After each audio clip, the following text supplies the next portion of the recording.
Well, hello and welcome to Alamance County Talks Politics. My name is Keith, and I have with me a guest today who is joining me, and I'm going to introduce him right now. This is Rudy Cartassi from the RAD Range, and as many of you know, if you've watched some of the videos, I've put out two videos on the RAD Range, and maybe bringing up some questions, maybe looked a little negative, and then I had a video with Sean Francis, and he asked me if I would be willing to have Rudy on. So Rudy owns the RAD Range, and I said it would be great to have Rudy on to explain his side of the issue, like they do at the county commissioners meeting. So Rudy, I'm going to ask you if you would let's introduce yourself. Tell us a little bit about yourself, and then we'll get right into some of the issues that some of the in the community have brought up. So let's tell us a little bit about yourself. Awesome. Thanks for having me. As usual, my name is Rudy Cartassi. I'm the owner of RAD Industries and RAD Range. They're two separate companies. I was born in Clifton, New Jersey. Well, actually, it was Passaic, but the hospital was destroyed, so we'll just call it Clifton now. And basically, my father served in the military for 24 and a half years. He gave me his name, so I'm a junior. They live here in Alamance County as well. My mother and father do. I am married, been married to the same woman for 25 years, so going on 26.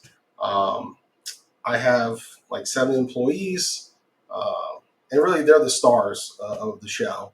I always tell people I'm nobody. If somebody does come in, they ask like, "Hey, where's the owner?" It's like, I'll have to go get him for you, you know. But really, a lot of business people have different mindsets. I have a GED, which stands for Good Enough Diploma, and look where I'm at today. Um, I guess for myself, I've worked at several gun ranges and other gun stores, and I've learned what to do and what not to do from different experiences. I'm an NRA instructor. I teach concealed. I'm a certified concealed carry instructor from the state, so I do that stuff there. And really, I'm not a person who knows a lot of everything, but I can tell you that what I do know about is what I would call the system or the cold prison that we were all born into. And, that's just the facts where we're at in life. And a lot of this has to do with what's been going on here at RAD Range and RAD Industries. And I think that's the reason we've got you on here. Let me welcome you. Of course, you're not a newbie to North Carolina. You've been here for a while. Like I said, your dad was in the military. I didn't know they lived down here, so that's good. I didn't know they were resident. That's good. But I guess the reason we have you here is to help clarify some of the issues that have been brought forth up in the county commissioners meeting. You do own Rad Range and Rad Industries, and there have been some significant complaints. And so I wanted to give you the opportunity to come on and give your side of that, or at least to be able to answer some of these questions.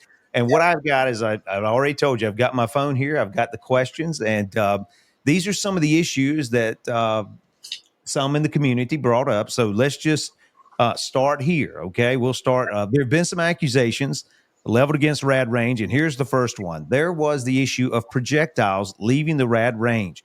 And let me say this, because there's a few things involved in this. They've brought about issues of the deputy and the neighbor having to hit the ground due to bullets flying over their heads. They've also talked about, I've heard somebody mention something about a tree stand. They were in their tree stand, I believe. And there's also one guy I think they said was in a boat and bullets were going by them. And so I guess, Rudy, that was one of the issues that's been brought forth is the issue of projectiles leaving the range. So what would you didn't get a chance in the county commissioners meeting. You only get 3 minutes. So how do you want to respond to those? Um, One, these are, I would say, false claims. Not one time has a deputy ever been out here that has said that they were being shot at from our range. That that has not happened. I can tell you that. I know, like, there's no deputy that has been shot at. Like, that just sounds. I wouldn't be free if that was the case. Yeah. And I would probably we wouldn't be having this conversation if that was the case. So no, nobody that I know has shot at any deputies. Okay, so is that true though that the deputies did they actually? Because it seemed like I read something in the Alamance News where did they shut you down for a period of time, a moment, and then No. you were able to reopen while they were what happened there, Rudy? Because I don't know about that. What Okay, so happened there? I can tell you kind of, I think I know what you're talking about here. I'll tell you what's going on. So, when I bought the property, they had the 100, 200, 300 yard rifle ranges. Mhm. The berms, due to, water hitting them and, bullets hitting them and stuff like that, kind of sink, right? It's called erosion, right? We all are familiar with this. So it was at that time we were like, hey, we're going to rebuild these berms. We're going to set up different lanes like 100, 200, and we were making plans to put in the 500. So that weekend, I believe it was on a Sunday, um, there was gunfire going on, and this was Monday. We were starting construction. We had heavy equipment out here. And this was right when the first time we went to the county commissioners meeting. And they said that there was bullets going through the wood, stuff like that. And when you see heavy equipment like excavators, bulldozers, and stuff like that, you can kind of figure out what a range is about ready to do. They're about ready to fix berms and stuff like that. Well, the berms were already up. The sheriff's deputies did come out here and they were like, hey, their neighbors are saying there's bullets. I'm like, we're rebuilding them starting tomorrow. So for 3 days, Monday, Tuesday, and Wednesday, we had the 200 yard rifle range down, rebuilding berms. It's not that they shut us down; we shut down because we were. I can't have a guy on a dozer or an excavator as people are shooting. So that's what actually happened. If that's what they're talking about, I believe that's what you're talking about. They didn't shut us down. We shut our own selves down to protect the operators of the heavy equipment.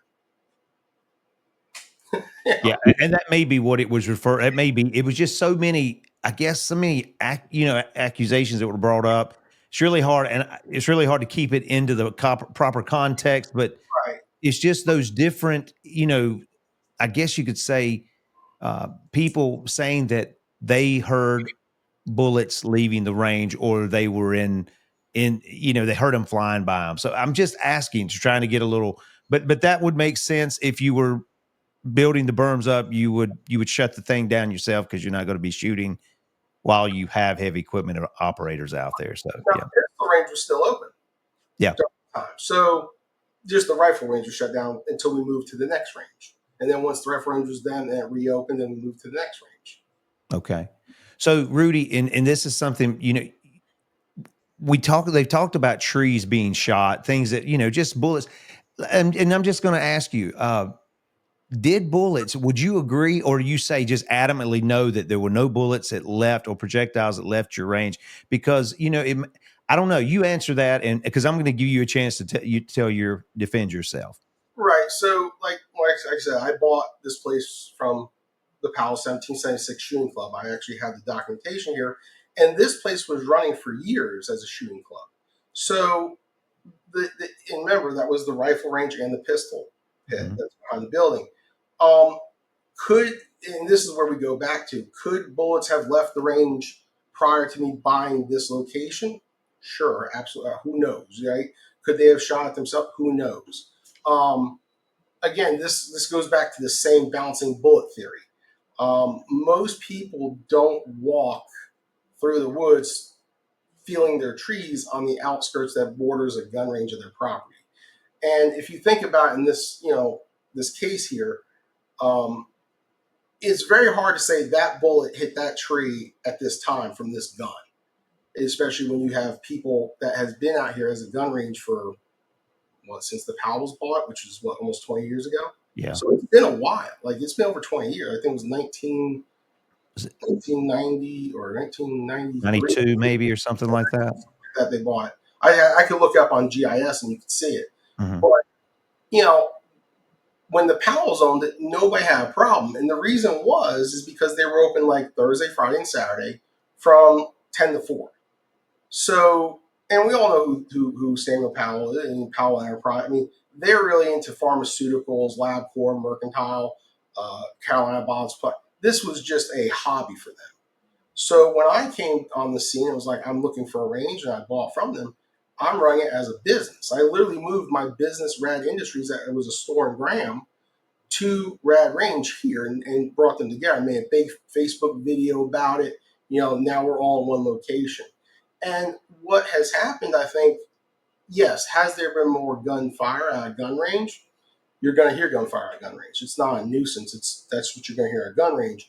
But people are buying the product because they like the product, and so you have more people shooting, more people getting training.